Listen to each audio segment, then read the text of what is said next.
હર હર મહાદેવ, હરિઓમ, જય માતાજી। અત્યારે વાગ્યા છે સવારના 7:30 ને આપણે ગાયુંનું કામ કરી લીધું ને આપણે જવું છે જૂનાગઢ દેવાંશી રૂહીનું રિઝલ્ટ લેવા। એટલે આપણે વાડીએ વહેલા આવ્યા ને આપણે વાડીએ આવી 8 વાગે અને આપણે જો ટીટોડી અત્યારમાં ઉઠીને આવી જ જાય અને એને નાનજી બાપાએ મમરા દઈ દીધા છે અને એને ખબર પડી જતી છે વર્ષો વર્ષ કે મારા બચ્ચા ઉજેરવાનું આ ઠેકાણું સાચું છે, કારણ કે નાનજી બાપાએ રખોલું રાખે, કુતરાઓને રાઘા જવા દે। અને એક કોમેન્ટ આવે છે કે તમે નાનજી બાપાને હેરાન કરો છો, નાનજી બાપાને કામ કરી કરીને ઠકવી દેહો, પણ આપણે નાનજી બાપાને મોઢે જ પૂછી લઈ કે તમને અહીંયા કઈ પ્રશ્ન છે, અમે દુઃખી કરી છીએ? કારણ કે જો એક ખાલી ટીટોડી આવે એને વર્ષો વર્ષ ખબર પડી જાય કે આ ઘર આવ્યા જેવું છે, તો પછી નાનજી બાપા તો માણસ, એને તો ખુદને ખબર પડી જાય ને કે અહીં રહેવું કે નથી રહેવું એમ નહીં। જો આપણે નાનજી બાપા એમ તો 4 વર્ષથી આપણે ભેગા આવ્યા છે, કારણ કે નાનજી બાપાને મારે કંઈ કોન્ટેક હતો જ નહીં, પણ ઓશિંતાના આપણે ભાનુભાઈ ભેગા વાડીએ આવ્યા આટો મારવા અને પછી આવ્યા ને તેદુના રોકાઈ ગયા પાછા ગયા નથી। એટલે ઘણા કહેતા હોય કે નાનજી બાપાને તમે થકવી દેહો અને કામ કરી કરી થાકી જાય। નાનજી બાપા થાકે એમ નથી, હું થાકી જાઉં પણ એ નથી થાકે એમ, કારણ કે એને કામ મૂક્યું જ નથી અને એક ધારો એમનું કામ ધીમે ધીમે ચાલુ જ રાખે। નાનજી બાપાને હું કે દેવાંશી પપ્પાને કામ સીંધવાનું જ ન હોય, એમ કોઈ દી કામ સીંધી જ નહીં, ઈ એની રીતે એનું કામ ચાલુ હોય નહીં નાનજી બાપા? એટલે તમને કઈ પ્રશ્ન છે અહીંયા વાડીએ રહેશો તો? હા એવું નાનજી બાપાને કઈ વાંધો નથી, એને આરામથી અહીંયા મજા કરે। નાનજી બાપાને કઈ કામ નથી ચિંતા, આપણે ખાલી એને ગાયોને નીણ વાટે અને ગાયું હાસે મજા કરે। નાનજી બાપા એમ કે છે કે મારો અવતાર સુધારું છું હું, એ કે હું ગાયોની સેવા કરું છું, સેવા કરે છે ગાયોની। હા કઈ કે ભગવાને જો આપને મનુષ્ય અવતાર દીધો તો કઈક સારું કાર્ય કે કરતા જાય, તો એ કે અહીંયા ગાયું છે એ ગાયું હાટું હું અહીંયા વાડીએ પડ્યો છું। અને નાનજી બાપા તો સારી જિંદગી જે છે એના દેશી હવા વાડીની ખુલ્લી। નાનજી બાપા ગામમાં મજા આવે, વાડીએ મજા આવે?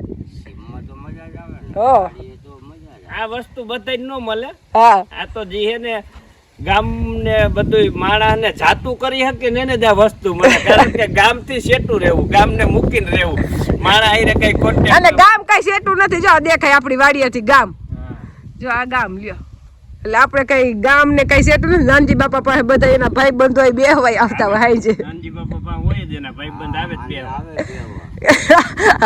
કારણ કે સેટું નથી એટલે માણસને આળસ ન થાય આવવાની એમ।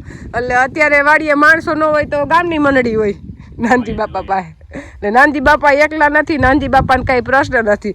અને અત્યારે તો આપણો દેશ આઝાદ થઈ ગયો છે, ખુદના માલિક ખુદ છે, કોઈને બાંધા કોઈ રાખી શકે નહીં નહીં।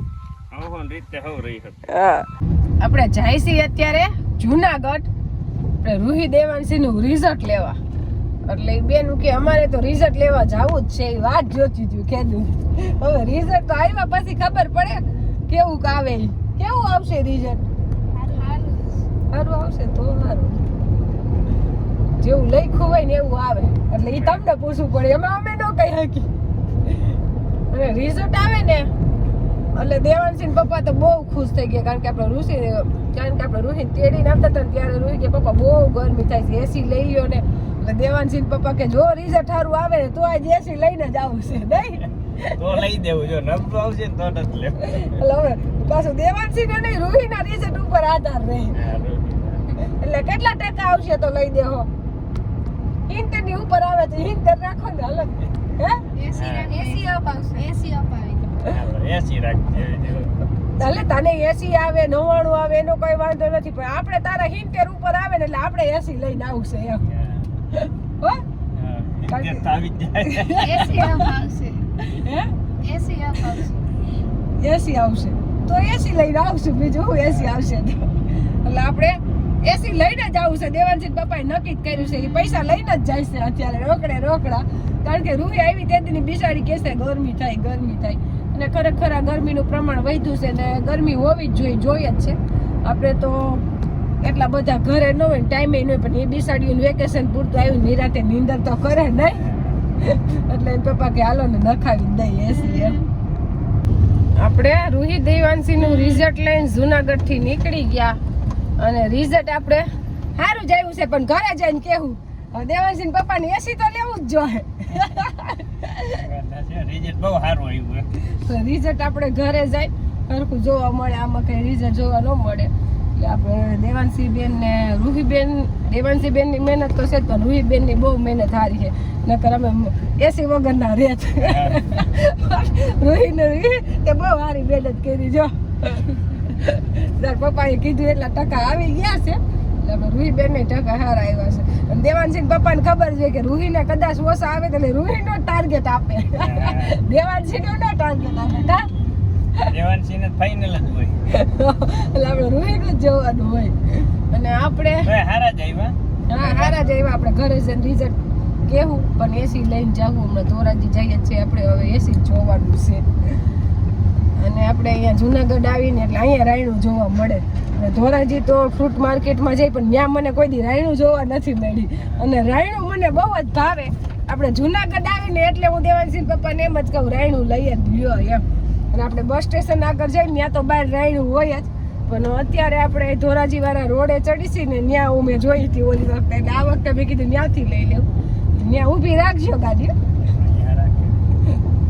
એટલે આપણે રૂહીને દેવાંશી કે અમને રાયણું ન ભાવે એટલે એને પપ્પાને ભાવે પણ અતિ વાલી લઈ ખાલી ભાવે ખાઈ દઈએ એમ એમને રબર ની કોઈ સિગમ ની કોઈને અંદર ઈ સેજ અમુક કાચી હોય ને એમાં એવું થાય તોય મને તો ભાવે જ આપણે જુનાગઢ થી ધોરાજી પહોંચ્યા ને ત્યાં વાગી ગયા તા 12 અને પછી આપણે એસી જોવા ગયા એમાં ને એમાં ટાઈમ ધોરાજી વહી ગયો હતા આપણે ઘરે પહોંચ્યા એટલે 3 વાગ્યા જઈમાં આપણે આવીને એટલે બહુ જ ભૂખ લાગી હતી એટલે ફટાફટ જમી લીધું જમીને ઊભા થયા ત્યાં આપણે એસી ફિટ કરવા વાળા ભાઈ આવી ગયા અને એસી લેવામાં ટાઈમ આપણે એમ વયો ગયો કે એસી ફિટ કરવા વાળા કારીગર જલ્દી મળતા નહોતા આપણે ધોરાજીથી થઈ જાય 45 કિલોમીટર તો કે ત્યાં કારીગર આવે નહીં એટલે એમાં અમે 2-3 દુકાન જોયા ને ત્યાં તો કારીગરે આજને આજ આવી ગયા નકર કાંઈ લાવવાના એટલે આપણે એસી ઉપર ફીટી થવા માંડ્યું છે નકર કે 8 દિવસ પછી આવે ને તો શું કામનું આપણું એસી લીધેલું એમ જો આપણે દેવાંશી રૂહી લઈ આવ્યા છે ડેરી મિલ્ક ભાઈ હાટું પણ ભાઈ કોઈને ચાખવા દે એમ નથી કેવી ચોકલેટ કે આવડી મોટી નો લેવાય નાની લઈ આવે ને એમ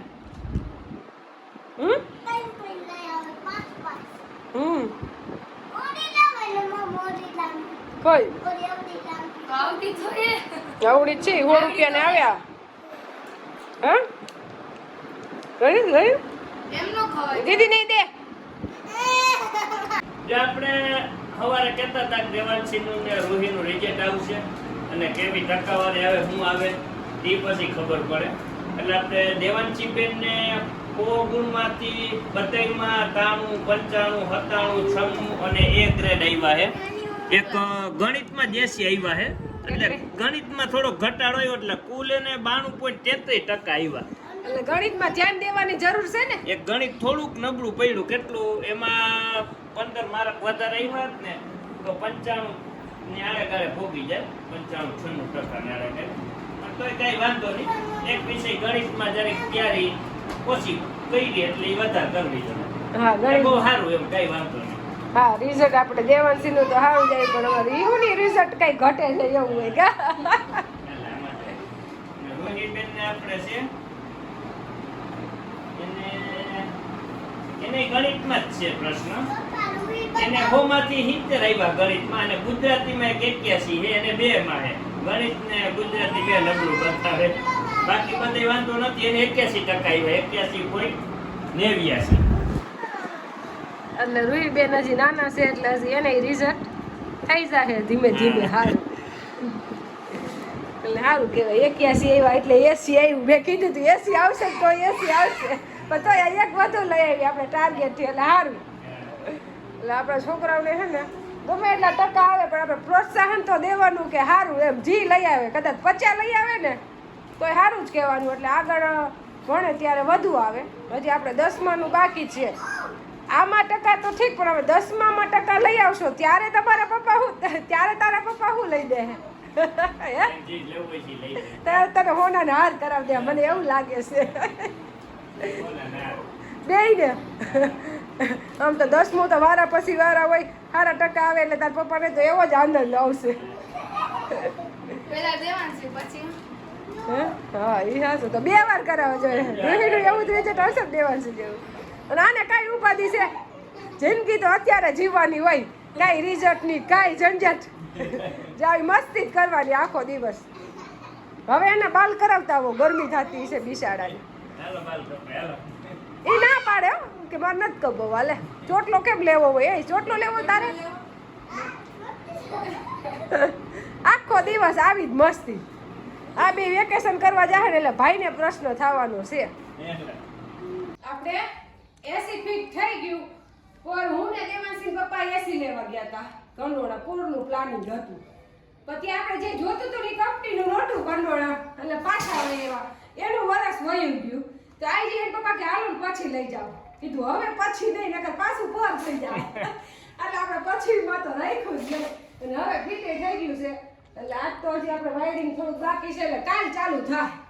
જે એમસીબી મૂકવાની છે એવા કારીગર આવે તો થાય. જ અત્યારે ફિટિંગ થઈ ગયું અને ચાલુ કમ્પ્લીટ થઈ ગયું. કુલિંગ મહિનો આવવા 5-10 મિનિટ આઈકું એટલે ટ્રાયલ થઈ ગયું છે, પણ હવે ચાલુ કાલ પરમદી થાય એમ. હા, અને કોઈ પણ વસ્તુ ઘરમાં આવે નવીન એટલે આપણે એનો તો આનંદ જ હોય. હા. કારણ કે વસ્તુ ગમે એ લે કઈ લેલી નથી મેળવવી. પંદર કઈ આવી જ જાતું, એની પાછળ મહેનત કરવી પડે. એટલે એનો હરખ હોય. ફરક હોય. અને એસી તો આવી જાય, એસી તો સસ્તું પડે, વાહે લાઇટ બિલ મોંઘું પડે. એસી ફિટ કરવું મોંઘું નથી પડતું, કારણ કે એસી માં લાઇટ બિલ બહુ આવે. એટલે એસી લેવાની તો પૈસા થઈ જાય, પણ લાઇટ બિલ ની સગવડ થાય ત્યારે એસી લેવાય. નકર એસી કેનેડા લઈ લેતા હતા નહીં. પણ વિચાર અમે લાઇટ બિલ નો જ કરતા હતા, કારણ કે એમનો બી અમારે 4,000 બિલ તો થઈ જાય. આ ઉપર પાણી ચડાવવાને, છાસની મોટર ને ઈસ્ત્રી બધું કરીને એટલે ગામડામાં 4,000 બિલ આવી જાય ત્યાં લગન, એટલે બહુ કહેવાય ને. હા, ઘણું એસી આવશે, હવે કેટલું આવશે? 2000 વધી જાય એમ પાછું. બીજું શું? એટલે બિલનો પ્રશ્ન છે. હા. એક વર્ષમાં તો એસી ના બિલમાં જ પૈસા વયા જાય. પણ તોય સુખ સુવિધા હોવી જરૂરી છે. આપણે તો જેમ તેમ જિંદગી કાઢી નાખી, પણ ગમે એ માવતરની એવી જ કોશિશ હોય કે એના સંતાનને બધાને જે સુખ સુવિધા મળતી હોય ને આપણા સંતાનને મળવી જ જોઈએ.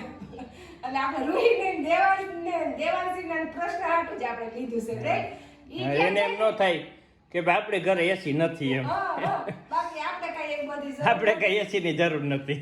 પણ ઈ ક્યાંક જાય ને તો એને એવું થાય કે એની ઘરે એસી છે, આપણી ઘરે નથી. નથી. તો આપણે મહેનત જ ઈ હાટું કરતા હોય કે આપણા સંતાનને બધી સુવિધા મળવી જ જોઈએ, નહીં? મળી ગઈ. હા, મળી ગઈ ને હજી આગળ આપણી કેપેસિટી પ્રમાણે દેતા જાવું એમ. કારણ કે વ્યાજે લઈને પાછી સુવિધા દેવી ન પડે. આપણે એસી ફિટ કર્યું તો આખું ઘર બંધારું થઈ ગયું. બધી વોલ કર્યો ને અહીંયા. અને અત્યારે વાગી ગયા છે અહીંના 6:30. એટલે હવે બધું સર્વ કરવાનો ટાઈમ નથી. કાલે સવારના બપોર લગન આપણે આમાં જ કામ કરવાનું છે. હા, બધી ધૂળ થઈ ગયું. ધૂળ થઈ ગયું છે.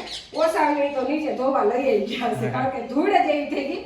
વેલું યાદ નહીં, નકર આમાં પ્લાસ્ટિક પાથરી દેવાની જરૂર હતી. પણ આપણે પછી ઓલા ભાઈ હોય કઈ ઉપર આવ્યા ન હોય, દેવાંશી પપ્પા હોય, પછી આપણે નીચે જોઈ. એ કાંઈ યાદ આવ્યું નહીં.